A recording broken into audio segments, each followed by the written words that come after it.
Bonjour tout le monde, je vous retrouve pour un petit tuto du tarot, je vais les appeler comme ça, pour vous expliquer le tirage en croix.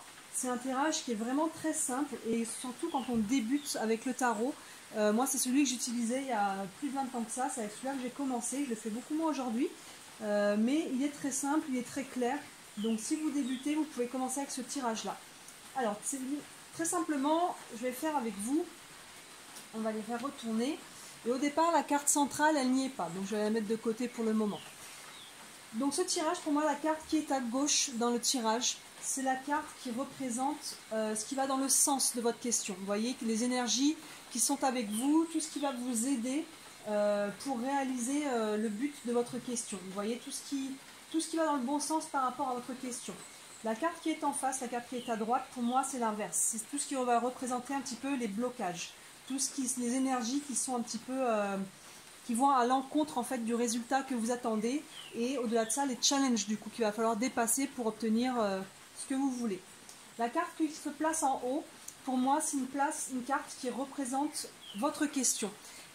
Vous pouvez me dire oui mais notre question on la connaît, c'est pas la peine d'avoir une carte qui représente notre question, mais si, parce qu'en fait derrière votre question parfois il peut se cacher des choses dont on n'a pas conscience. Vous voyez, derrière une question, il peut se cacher des peurs, peuvent se cacher aussi des espoirs, il peut se cacher un petit peu toutes des choses dont on n'a pas forcément conscience. Et il y a la carte où on peut se dire, mais ma question, ça n'a rien à voir avec cette carte, mais en fait, elle peut avoir grandement à voir avec ce qu'il y a derrière votre question. Vous voyez, que vous n'avez peut-être pas en conscience. Excusez-moi pour le coq qui crie à ce moment-là. Donc là, pour moi, c'est important d'avoir une carte qui représente notre question parce qu'elle peut nous donner des éléments importants par rapport à ce qui se cache derrière votre intention. Vous voyez. Et enfin, la carte qui est en bas représente un premier élément de réponse.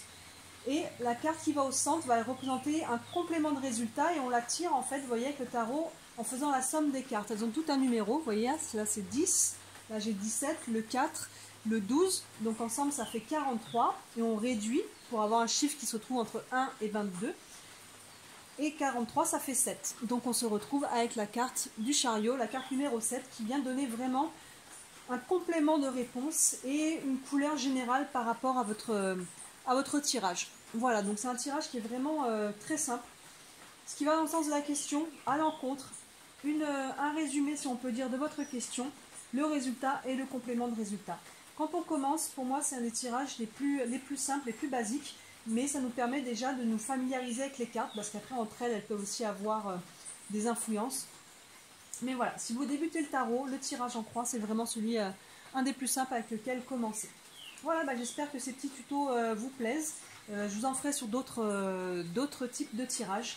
Et je vous dis à très bientôt. Bonne journée!